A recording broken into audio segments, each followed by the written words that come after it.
പഞ്ചാബിൽ സമീപകാലത്തുണ്ടായിക്കൊണ്ടിരിക്കുന്ന പെന്തക്കോസ്ത വളർച്ചയെക്കുറിച്ച്, ക്രൈസ്തവ സഭകളുടെ മുന്നേറ്റത്തെക്കുറിച്ച് ഇന്ന് ദേശീയ മാധ്യമങ്ങളും സോഷ്യൽ മീഡിയയുമെല്ലാം വ്യാപകമായി ചർച്ച ചെയ്തുകൊണ്ടിരിക്കുകയാണ്. പഞ്ചാബിലെ സഭാ വളർച്ചയെക്കുറിച്ച് ഞാൻ ഒരു വീഡിയോ ചെയ്തിരുന്നു. ആ വീഡിയോയ്ക്ക് വ്യാപകമായ പ്രേക്ഷകരെ ലഭിച്ചു. നിരവധി കമന്റുകളും ഉണ്ടായി. ആ കമന്റുകളിൽ പലരും ചൂണ്ടിക്കാട്ടിയ ഒരു കാര്യം, പഞ്ചാബിലെ ക്രൈസ്തവരെ കുറിച്ച് പറയുമ്പോൾ മറക്കാതെ പറയേണ്ടിയിരുന്ന ഒരു പേരായിരുന്നു സാധു സുന്ദർ സിംഗിൻ്റെത്. ശരിയാണ്, എനിക്ക് ആ വീഡിയോയിൽ സാധു സുന്ദർ സിംഗിന്റെ പേര് പരാമർശിക്കുവാൻ സാധിച്ചില്ല. സാധു സുന്ദർ സിംഗിന്റെ പേര് മാത്രമല്ല, ഞാൻ അത്യാവശ്യമായി പറയേണ്ടിയിരുന്ന മറ്റ് രണ്ട് പേരുകൾ കൂടെ ഞാൻ വിട്ടുപോയി. ഒന്ന് പ്രേയിങ് ഹൈഡ് എന്ന പേരിൽ അറിയപ്പെടുന്ന ജോൺ ഹൈഡ് എന്ന മിഷണറിയുടെ പേരായിരുന്നു. രണ്ടാമത്തേത് ഭക്ത് സിംഗ് എന്ന പേരിൽ അറിയപ്പെട്ടിരുന്ന അനുഗ്രഹീതനായ ദൈവദാസന്റെ പേരായിരുന്നു. ഇവർ മൂന്ന് പേരും പഞ്ചാബുമായി ബന്ധപ്പെട്ട ക്രൈസ്തവ ചരിത്രം പരാമർശിക്കുമ്പോൾ നിർബന്ധമായും ഓർക്കേണ്ടുന്ന പേരുകളാണ്. എനിക്ക് സംഭവിച്ചു പോയ തെറ്റിൽ ഞാൻ നിർവ്യാജം ഖേദം പ്രകടിപ്പിക്കുന്നു. പഞ്ചാബിലെ ക്രൈസ്തവ സഭാ വളർച്ച ഇപ്പോഴും വ്യാപകമായ ചർച്ചാ വിഷയമായി സജീവമായി നിലനിൽക്കുന്നതുകൊണ്ട് പഞ്ചാബുമായി ബന്ധപ്പെട്ട മറ്റ് ചില വീഡിയോകൾ കൂടെ ചെയ്യുവാനായിട്ട് ഞാൻ ആഗ്രഹിക്കുന്നു.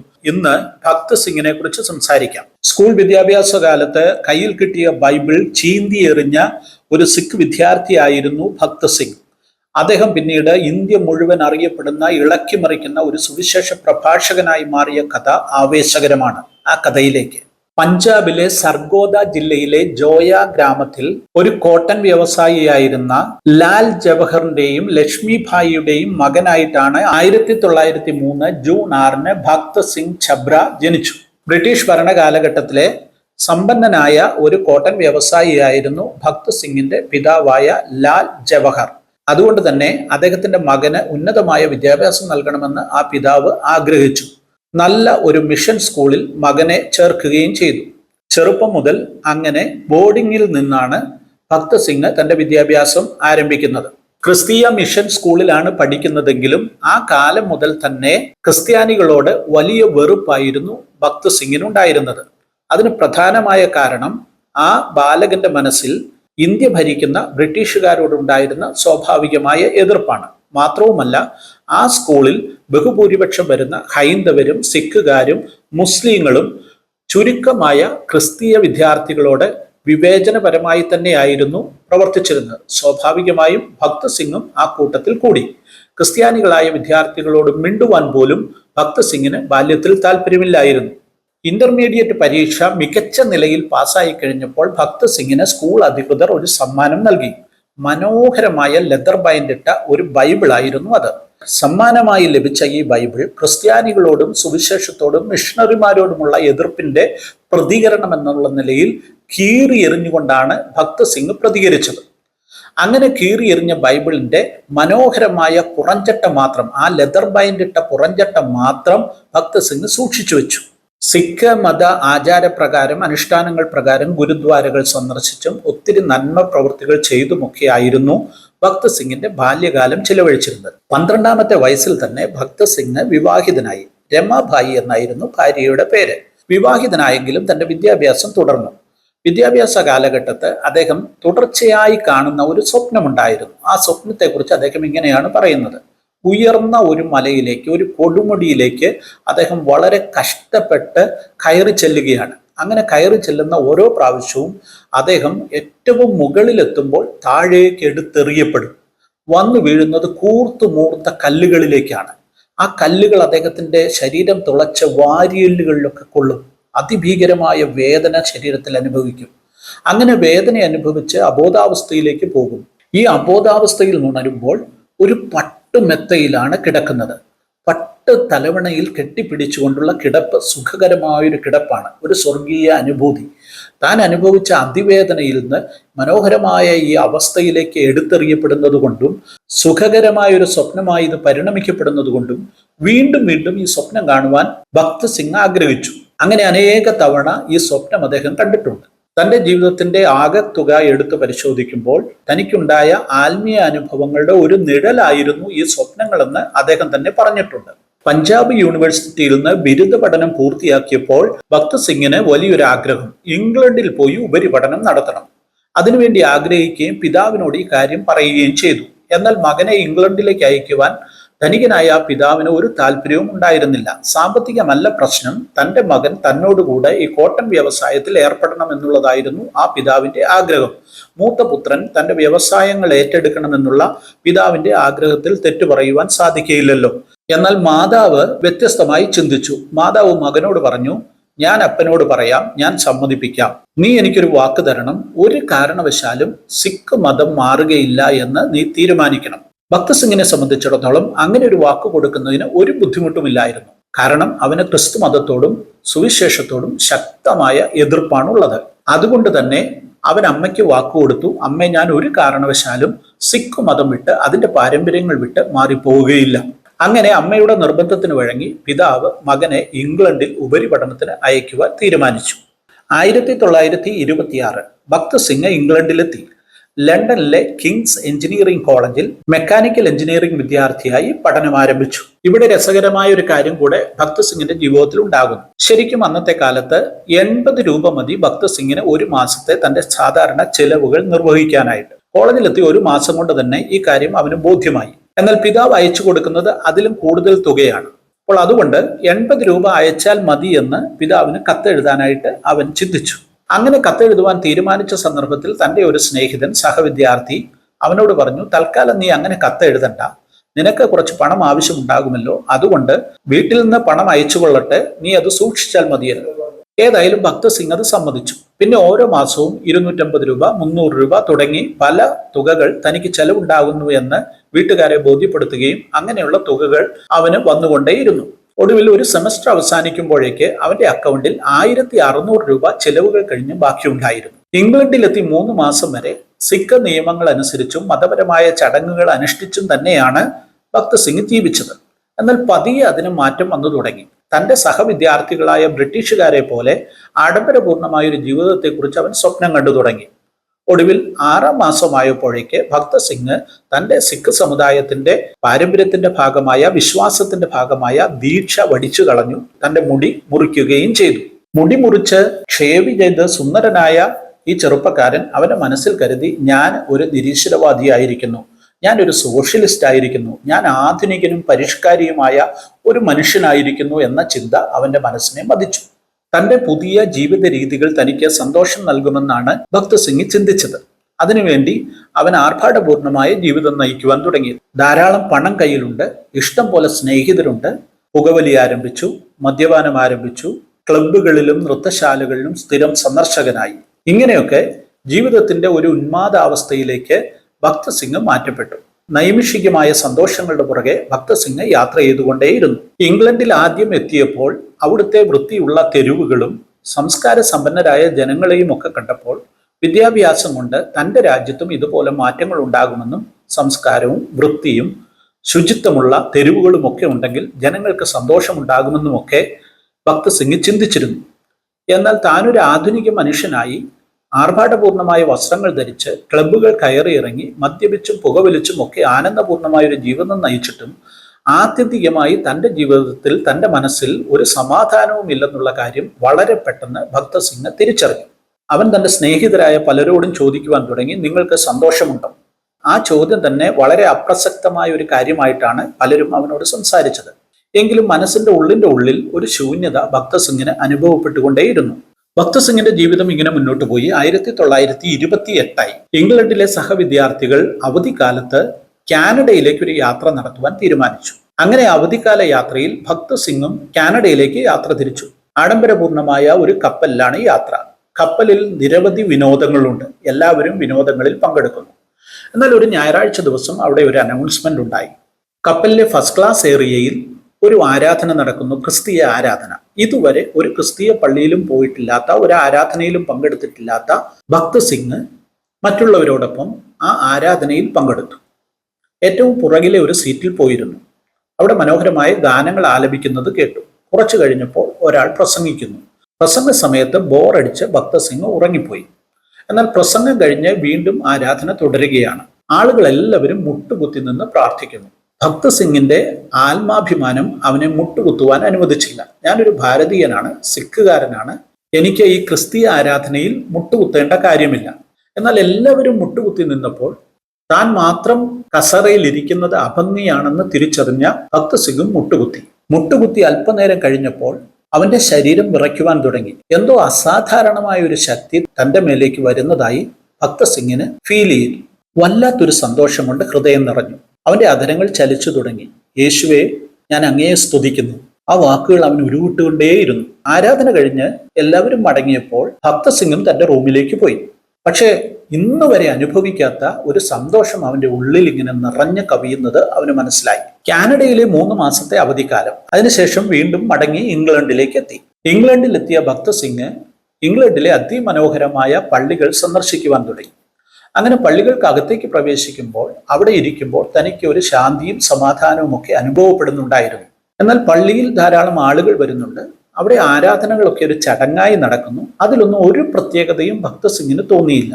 എങ്കിലും പുകവലിയോടുള്ള തന്റെ ആസക്തി കുറഞ്ഞു വരുന്നതും മദ്യത്തോട് ഒരു അനിഷ്ടം തോന്നി തുടങ്ങിയതും ഭക്ത് സിംഗിന് മനസ്സിലായി. ഏതായാലും തന്റെ ശരീരത്തിലും മനസ്സിലും ഉണ്ടായിരിക്കുന്ന മാറ്റം, ഹൃദയത്തിൽ ഉണ്ടായിരിക്കുന്ന സന്തോഷം, ഒരു ആനന്ദകരമായ ജീവിതം, ഇതൊക്കെ ഭക്ത് സിംഗിന് കുറച്ചുകൂടെ സജീവമായി യേശുവിനെ സ്നേഹിക്കുവാനുള്ള ഒരു മനസ്സുണ്ടാകുവാൻ കാരണമായി തീർന്നു. 1929 ഇംഗ്ലണ്ടിലെ പഠനം അവസാനിച്ചു. ഇനിയും ഉപരിപഠനത്തിന് പോകണം. കാനഡയിലേക്ക് തന്നെ പോകുവാൻ തീരുമാനിച്ചു. കാനഡയിലെ വിന്നിപെഗിലെ മാനിറ്റോബ യൂണിവേഴ്സിറ്റിയിൽ അഗ്രികൾച്ചർ എഞ്ചിനീയറിംഗിൽ ഉപരിപഠനത്തിന് ചേർന്നു. കാനഡയിലെ പഠനകാലത്ത് ക്രിസ്ത്യാനികളായ ചില സുഹൃത്തുക്കളെ ലഭിച്ചു. ഇവരിൽ ഒരാൾ നൽകിയ പുതിയ നിയമത്തിന്റെ ഒരു പോക്കറ്റ് എഡിഷൻ ഭക്ത് സിംഗിന്റെ ജീവിതത്തെ തന്നെ മാറ്റിമറിക്കുന്നതായിരുന്നു. വളരെ ആവേശത്തോടെ ഭക്ത് സിംഗ് ആ ചെറിയ പുസ്തകത്തിന്റെ ഓരോ താളുകളായി വായിക്കുവാൻ തുടങ്ങി. വായിച്ച് യോഹന്നാന്റെ സുവിശേഷം 3-ാം അധ്യായത്തിലെത്തിയപ്പോൾ ഭക്ത് സിംഗ് പൊട്ടിക്കരഞ്ഞുപോയി. കർത്താവേ, ഞാനൊരു മഹാപാപിയാണ്, യേശുവിനോട് നിലവിളിച്ചു. തന്റെ സമീപേ ആരോ നിൽക്കുന്നതായിട്ട് ഭക്ത് സിംഗിന് തോന്നി. ഒരു ശബ്ദം അവിടെ മുഴങ്ങി. ഇത് നിനക്കായി തകർക്കപ്പെട്ട എൻ്റെ ശരീരമാണ്, നിന്റെ പാപങ്ങളുടെ മോചനത്തിനു വേണ്ടി ചൊരിയപ്പെട്ട എൻ്റെ രക്തമാണ്. യേശുവിന്റെ മരണത്തിലും രക്തത്തിലുമുള്ള വിശ്വാസത്തിലൂടെ തനിക്ക് രക്ഷയുടെ ഉറപ്പ് ലഭിച്ചു എന്ന് ബോധ്യമായപ്പോൾ അവന്റെ ഹൃദയം സന്തോഷം കൊണ്ട് നിറഞ്ഞു. അവൻ അറിയാതെ തന്നെ നാവിൽ നിന്ന് സ്തുതിഗീതങ്ങൾ പുറത്തേക്ക് വന്നുകൊണ്ടിരുന്നു. ഹൃദയത്തിന്റെ ഭാരമെല്ലാം നീങ്ങി. പിന്നീടുള്ള ദിവസങ്ങൾ വേദപുസ്തക വായനയുടെ ദിവസങ്ങളായിരുന്നു. പുതിയ നിയമവും പഴയ നിയമവും തുടർമാനമായി വായിച്ചു. വേദപുസ്തകത്തിന്റെ ആഴമേറിയ സത്യങ്ങൾ മനസ്സിലായതോടുകൂടെ യഥാർത്ഥമായ ഒരു ക്രിസ്തീയ ജീവിതത്തിലേക്ക് തന്റെ ചുവടുകൾ വെക്കുവാൻ ഭക്ത് സിംഗ് തയ്യാറായി. ഭക്ത് സിംഗ് സ്നാനമേറ്റ ക്രിസ്തു വിശ്വാസം പരസ്യമായി വെളിപ്പെടുത്തി. അപ്പോൾ ഭക്ത് സിംഗിന് 30 വയസ്സ് പ്രായം. സ്നാനമേറ്റ ക്രിസ്തീയ വിശ്വാസത്തിലേക്ക് ചുവടുവെച്ച ഭക്ത് സിംഗിന് കാനഡയിലെ സഭകൾ വലിയ വരവേൽപ്പാണ് നൽകിയത്. വിവിധ സഭകളിൽ അദ്ദേഹം ക്ഷണിക്കപ്പെട്ടു. തന്റെ അനുഭവ സാക്ഷ്യം പറയുവാനും പ്രസംഗം കേൾക്കുവാനും ധാരാളം ആളുകൾ ഓടിക്കൂടി. എന്നാൽ അപ്പോഴും സുവിശേഷീകരണത്തെക്കുറിച്ച് കൃത്യമായ ഒരു ധാരണയൊന്നും ഭക്ത് സിംഗിൽ രൂപപ്പെട്ടിരുന്നില്ല. ഒരു ദിവസം ഒരു പള്ളിയിൽ നടന്ന മീറ്റിംഗിൽ പ്രസംഗിക്കുവാനായി എത്തിയപ്പോൾ ഒരാൾ ഒരു ചോദ്യം ചോദിച്ചു. ഭാരതത്തിലെ മിഷണറി പ്രവർത്തനങ്ങളെക്കുറിച്ച് താങ്കൾക്ക് എന്താണ് പറയുവാനുള്ളത്? എന്തൊക്കെയാണ് അവിടെ നടക്കുന്നത്? ഭക്ത് സിംഗ് പെട്ടെന്ന് അതിന് മറുപടി പറഞ്ഞു. അതിരൂക്ഷമായ ഭാഷയിൽ മിഷണറി പ്രവർത്തനത്തെ വിമർശിക്കുകയാണ് ഭക്ത് സിംഗ് ചെയ്തത്. അവന്റെ ഹൃദയത്തിൽ രൂഢമൂലമായിരുന്ന മിഷണറിമാരോടുള്ള എതിർപ്പ് ആ വാക്കുകളിലൂടെ പുറത്തേക്ക് വന്നു. എന്നാൽ അന്ന് രാത്രി ഭക്ത് സിംഗിന് ഉറങ്ങുവാൻ സാധിച്ചില്ല. പ്രാർത്ഥിക്കുവാൻ ശ്രമിച്ചിട്ട് പ്രാർത്ഥിക്കുവാനും സാധിക്കുന്നില്ല. വല്ലാത്തൊരു അസ്വസ്ഥത. പ്രഭാതത്തിൽ ഭക്ത് സിംഗ് വീണ്ടും പ്രാർത്ഥിക്കുവാൻ ശ്രമിച്ചു. ആ സമയത്ത് പണ്ട് താൻ കേട്ടതുപോലെ ഒരു അശരീരി കേട്ടു. അതിപ്രകാരമായിരുന്നു: എൻ്റെ വേലയിൽ ഇടപെടുവാൻ നീ ആരാണ്? മറ്റുള്ളവർ ത്യാഗപൂർണമായ ക്രിസ്തീയ ജീവിതം നയിക്കണമെന്ന് നീ ആഗ്രഹിക്കുന്നു. എന്നാൽ നീ ഇവിടെ സുഖലോലുപനായി ജീവിക്കുന്നു. ഒരു മൂർച്ചയേറിയ വാൾ കൊണ്ട് വെട്ടുന്നത് പോലെ ഭക്ത് സിംഗിന്റെ ഹൃദയത്തെ ഈ വാക്കുകൾ കീറിമുറിച്ചു. ഭക്ത് സിംഗ് മുട്ടുകുത്തി. ക്രിസ്തീയ ജീവിതത്തിലേക്ക് പ്രവേശിച്ച ആദ്യ കാലമാണെങ്കിൽ പോലും ഭക്ത് സിംഗ് ഒരു തീരുമാനം എടുത്തിരുന്നു. താൻ ഒരു എഞ്ചിനീയറായി ജോലി ചെയ്ത് തനിക്ക് ലഭിക്കുന്ന പണത്തിന്റെ നല്ലൊരു പങ്കും ക്രിസ്തീയ പ്രവർത്തനങ്ങൾക്ക് വേണ്ടി മാറ്റിവെക്കും എന്നുള്ളതായിരുന്നു ആ തീരുമാനം. എന്നാൽ ഈ അശരീരിയായി കേട്ട വാക്കുകളുടെ മുമ്പിൽ ഭക്ത് സിംഗ് തന്നെ സമർപ്പിച്ചു. മുട്ടുകുത്തി നിന്നുകൊണ്ട് പൊട്ടിക്കരഞ്ഞുകൊണ്ട് ഇങ്ങനെ പറഞ്ഞു: കർത്താവെ, നീ എന്നെ എവിടെ അയച്ചാലും ഞാൻ പോകുവാൻ തയ്യാറാണ്. അത് ഇന്ത്യയോ ആഫ്രിക്കയോ മറ്റെവിടെയാണെങ്കിലും ഞാൻ പോകാൻ തയ്യാറാണ്. പക്ഷെ ഞാൻ അവിടെ ചെന്ന് എങ്ങനെ ജീവിക്കുമെന്നും കൂടെ നീ എനിക്ക് വ്യക്തമാക്കി തരണം. ഇതായിരുന്നു ഭക്ത് സിംഗിന്റെ ആവശ്യം. ആ ശബ്ദം ഭക്ത് സിംഗിനോട് പറഞ്ഞു: നീ ആരോടും ഒന്നും ചോദിക്കണ്ട, നീ ഒരു പദ്ധതിയും തയ്യാറാക്കണ്ട, നിന്റെ കാര്യം ഞാൻ നോക്കിക്കൊള്ളാം. ഭക്ത് സിംഗ് അവിടെ വെച്ച് സുവിശേഷ വേലയ്ക്ക് വേണ്ടി തന്നെ സമർപ്പിച്ചു.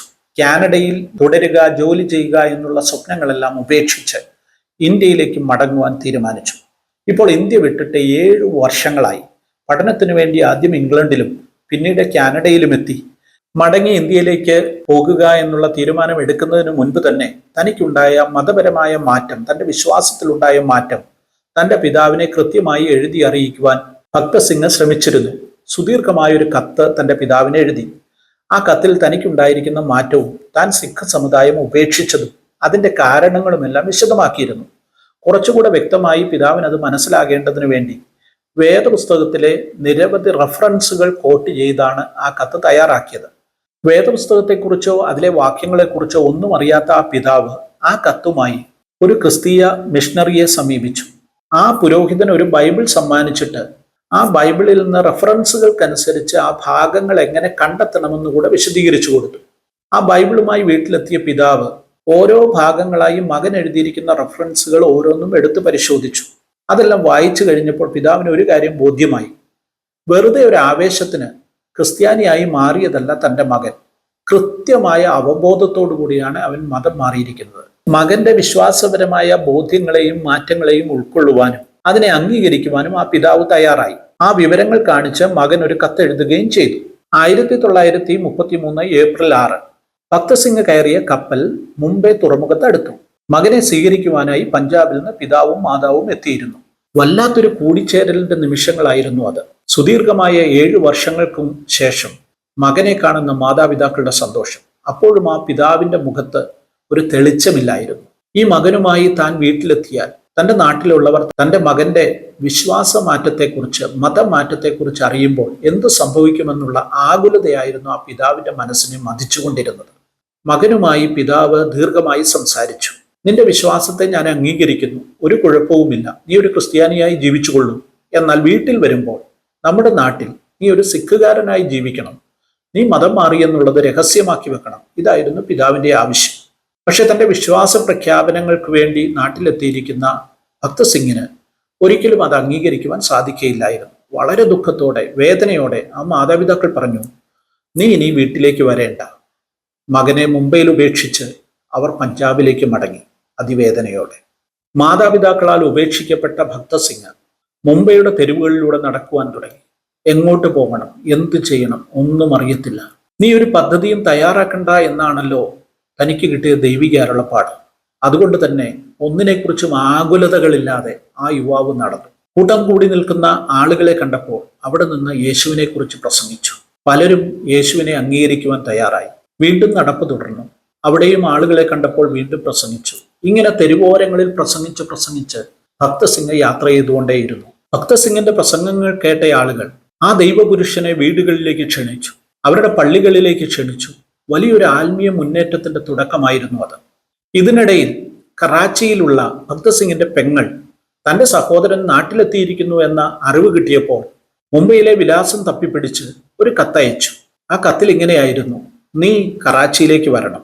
പെങ്ങളുടെ ക്ഷണം സ്വീകരിച്ച് ഭക്ത് സിംഗ് കറാച്ചിയിലെത്തി. തന്റെ വിശ്വാസാനുഭവങ്ങളെക്കുറിച്ച് പെങ്ങളോട് അറിയിച്ചു. അവൾക്ക് അത്ഭുതമായിരുന്നു. മാത്രവുമല്ല, കറാച്ചി നഗരത്തിൽ ഭക്ത് സിംഗ് പ്രസംഗിക്കുവാൻ ആരംഭിച്ചു. തന്റെ സഹോദരൻ കറാച്ചിയിലെ തെരുവുകളിൽ സുവിശേഷം പ്രസംഗിക്കുന്ന അറിഞ്ഞ പെങ്ങൾ പെട്ടെന്ന് പിതാവിനൊരു കത്തയച്ചു. എത്രയും പെട്ടെന്ന് ഇവിടേക്ക് എത്തണം, വലിയ അപകടകരമായ അവസ്ഥയിലാണ് നമ്മൾ ആയിരിക്കുന്നത്. ഇതായിരുന്നു സന്ദേശം. സന്ദേശം കിട്ടിയ ഉടനെ പിതാവ് അവിടേക്ക് ഓടിയെത്തി. തന്റെ മകൻ കറാച്ചി തെരുവുകളിൽ സുവിശേഷം പ്രസംഗിക്കുന്നതും ആളുകൾ അതിലേക്ക് ആകർഷിക്കപ്പെടുന്നതും ഒക്കെ ആ പിതാവ് കണ്ടു. ഏതായാലും തുടർന്ന് ബന്ധുക്കളുടെ സാന്നിധ്യത്തിൽ നടന്ന സംഭാഷണങ്ങളിൽ എല്ലാവരും ഭക്ത് സിംഗിനെ കുറ്റപ്പെടുത്തി.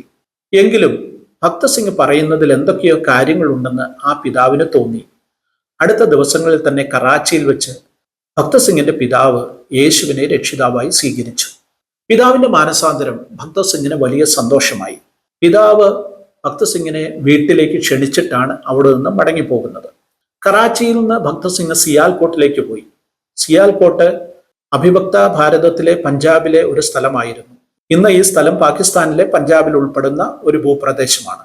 ഇത് മിഷണറിമാരുടെ ഒരു പ്രധാന കേന്ദ്രവും ധാരാളം ക്രൈസ്തവരുള്ള ഒരു മേഖലയുമായിരുന്നു. അവിടെ ഭക്ത് സിംഗ് എത്തുകയും നിരവധി സമ്മേളനങ്ങളിൽ അവിടെ പ്രസംഗിക്കുകയും സുവിശേഷം അറിയിക്കുകയും ഒക്കെ ചെയ്തു. ധാരാളം ആളുകൾ യേശുവിലേക്ക് പുതുതായി കടന്നു വരുവാൻ അത് മുഖാന്തരമായി. മാത്രമല്ല ആ മേഖലയിലെ ക്രൈസ്തവർക്കിടയിൽ വലിയ ആത്മീയ ഉണർവ് ഉണ്ടാകുവാൻ ഭക്ത് സിംഗിന്റെ സാന്നിധ്യം കാരണമായി തീർന്നു. അങ്ങനെ പഞ്ചാബിൽ ഉടനീളം പല സ്ഥലങ്ങളിലും ഭക്ത് സിംഗ് സുവിശേഷം അറിയിച്ചു. പിന്നീട് അദ്ദേഹത്തിന്റെ യാത്ര തെക്കോട്ടായിരുന്നു. മദ്രാസിലേക്ക് യാത്ര ചെയ്തു. മദ്രാസിൽ അദ്ദേഹത്തിന്റെ സമ്മേളനങ്ങളിൽ ആയിരക്കണക്കിന് ആളുകൾ ഒത്തുകൂടി. വലിയ അത്ഭുതകരമായ ശുശ്രൂഷയാണ് മദ്രാസിൽ അദ്ദേഹം ചെയ്തത്. 10,000 ഒത്തുകൂടുന്ന പൊതു മീറ്റിങ്ങുകൾ നടന്നു. മദ്രാസിലെ സഭകളിൽ ആത്മീയ ഉണർവ് പുറപ്പെടുവാൻ ഭക്ത് സിംഗിന്റെ സമ്മേളനങ്ങൾ മുഖാന്തരമായി മാറി. മദ്രാസിൽ നിന്ന് അദ്ദേഹം ഹൈദരാബാദിലേക്ക് പോയി. ഹൈദരാബാദിൽ ധാരാളം സമ്മേളനങ്ങൾ നടത്തി. ഇങ്ങനെ അദ്ദേഹത്തിന്റെ യാത്രകൾക്കിടയിൽ അദ്ദേഹം കേരളവും ഹൈദരാബാദും ദക്ഷിണേന്ത്യയിലെ പല സ്ഥലങ്ങളിൽ അദ്ദേഹം സന്ദർശിക്കുകയും സുവിശേഷ പ്രഭാഷണങ്ങൾ നടത്തുകയും ചെയ്തു. ഒടുവിൽ ഹൈദരാബാദ് കേന്ദ്രമാക്കിയാണ് അദ്ദേഹത്തിന്റെ പ്രവർത്തനങ്ങൾ മുന്നോട്ട് പോയത്. 1941 തമിഴ്നാട്ടിലെ ഒരു ഉയർന്ന മലയിൽ പ്രാർത്ഥിച്ചുകൊണ്ടിരിക്കുമ്പോൾ അദ്ദേഹത്തിന് ഒരു ദർശനം കിട്ടി. ആ ദർശനങ്ങളുടെ അടിസ്ഥാനത്തിൽ പ്രാദേശിക സഭകൾ സ്ഥാപിക്കുവാൻ തീരുമാനിച്ചു. അങ്ങനെ സ്ഥാപിക്കപ്പെട്ട പ്രാദേശിക സഭകളുടെ കൂട്ടായ്മയെ ഹെബ്രോൻ മിനിസ്ട്രി എന്ന പേരിലാണ് പിന്നീട് അറിയപ്പെട്ടത്. ഏകദേശം 10,000-ലധികം പ്രാദേശിക സഭകൾ ഈ ഹെബ്രോൻ മിനിസ്ട്രിയുടെ ഭാഗമായി പിന്നീട് ഉണ്ടായി എന്നുള്ളതും പ്രത്യേകം ശ്രദ്ധേയമാണ്. ആന്ധ്രാപ്രദേശിലുടനീളം ശക്തമായ പ്രവർത്തനങ്ങളാണ് ഭക്ത് സിംഗ് നടത്തിയത്. ആയിരക്കണക്കിന് ആളുകൾ ക്രിസ്തുവിലേക്ക് നയിക്കപ്പെടുവാൻ അദ്ദേഹത്തിന്റെ ശുശ്രൂഷകൾ മുഖാന്തരമായി മാറി. ഇന്ത്യയിൽ മാത്രമല്ല, സമീപ രാജ്യങ്ങളായ പാകിസ്ഥാൻ, ശ്രീലങ്ക, പിന്നീട് ലോകത്തിന്റെ വിവിധ ഭാഗങ്ങളിലേക്ക് ഭക്ത് സിംഗ് യാത്ര ചെയ്യുകയും വലിയൊരു മിഷണറിയായി അദ്ദേഹം ലോകം മുഴുവൻ അറിയപ്പെടുകയും ചെയ്തു. പ്രശസ്ത സഭാ ചരിത്രകാരനായ എഡ്വിൻ നോർ ഇപ്രകാരമാണ് പറയുന്നത്: പ്രശസ്ത പാശ്ചാത്യ സുവിശേഷ പ്രസംഗകരായ ചാൾസ് ഫിന്നിയെ പോലെ, DL മൂഡിയെ പോലെ ഇന്ത്യ ലോകത്തിന് സമ്മാനിച്ച അതിശക്തനായ സുവിശേഷ പ്രഭാഷകനും ഉണർവ് പ്രസംഗകനുമായിരുന്നു ഭക്ത് സിംഗ്. അസാധാരണമായ ശുശ്രൂഷകൾ നിർവഹിച്ച ഒരു ദൈവഭൃത്യൻ. ഇന്നിപ്പോൾ പഞ്ചാബിൽ നിന്ന് ധാരാളം സുവിശേഷ പ്രവർത്തകർ ഉണ്ടാകുന്നു. സിഖ് സമുദായത്തിൽ നിന്ന് നിരവധി പാസ്റ്റർമാർ മുന്നോട്ട് വരുന്നു. വലിയ സഭകൾ ഉണ്ടാകുന്നു. എന്നാൽ ഒരു നൂറ്റാണ്ട് മുമ്പ് സിഖ് സമുദായത്തിൽ നിന്ന് യേശുവിനു വേണ്ടി ഇറങ്ങിത്തിരിച്ച അനുഗ്രഹീതനായ ദൈവദാസൻ ഭക്ത് സിംഗ് അദ്ദേഹത്തിന്റെ ജീവിത കഥകൾ ഇവിടെ അവസാനിപ്പിക്കുമ്പോൾ ഒരു കാര്യം കൂടെ ഞാൻ പറയട്ടെ. ഇന്ത്യ കണ്ട മഹാനായ ഒരു സുവിശേഷ പ്രഭാഷകനായിരുന്നു ഭക്ത് സിംഗ്. 20-ാം നൂറ്റാണ്ടിലെ ഏലിയാവ് എന്ന അപരനാമധേയത്തിലാണ് ഭക്ത് സിംഗ് അറിയപ്പെട്ടിരുന്നത്. 2000 സെപ്റ്റംബർ 17-നാണ് അദ്ദേഹം ഹൈദരാബാദിൽ വെച്ച് കർത്തൃസന്നിധിയിലേക്ക് ചേർക്കപ്പെടുന്നത്. 97-ാമത്തെ വയസ്സിൽ ഫലകരമായ ക്രിസ്തീയ ജീവിതം നയിച്ച, അനുഗ്രഹീതമായ ശുശ്രൂഷ നിർവഹിച്ച, ലക്ഷക്കണക്കിന് ആളുകളെ ക്രിസ്തുവിലേക്ക് നയിച്ച അതിശക്തനായ ഒരു സുവിശേഷകന്റെ മരണത്തിൽ ആ നാട് മുഴുവൻ വിതുമ്പി. ഹൈദരാബാദ് നഗരം നിശ്ചലമാകുന്നത് പോലെ 2.5 ലക്ഷം ആളുകളാണ് ആ ദൈവദാസന്റെ സംസ്കാര ശുശ്രൂഷകളിൽ പങ്കെടുത്തത്. ഇത്ര മനോഹരമായ ഒരു സംസ്കാര ശുശ്രൂഷ ഇന്ത്യയിലെ മറ്റൊരു സുവിശേഷകനും ലഭിച്ചിട്ടില്ല എന്നോർക്കുമ്പോൾ എത്ര മഹത്വപൂർണമായിരുന്നു ഭക്ത് സിംഗ് എന്ന ഈ ദൈവദാസന്റെ ശുശ്രൂഷ കാലഘട്ടമെന്ന് നാം തിരിച്ചറിയേണ്ടിയിരിക്കുന്നു. നന്ദി.